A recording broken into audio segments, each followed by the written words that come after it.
శ్రీశైలాన గాలివానలు పెరిగి పెద్ద బండారాళ్ళు ఎగిరిపోతాయ్యా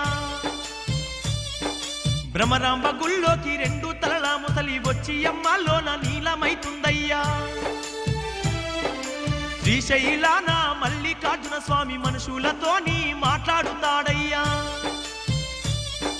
శివుడి కంట నుండి నిప్పులే కురువంగ గౌరమ్మ కన్నీరు మున్నీరైతుందయ్యా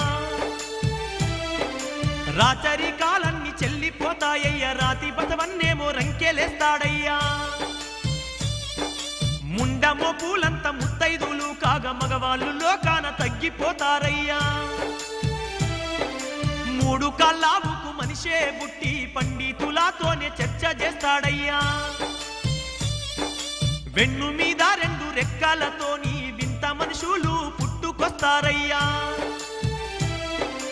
తూర్పు దిక్కున 9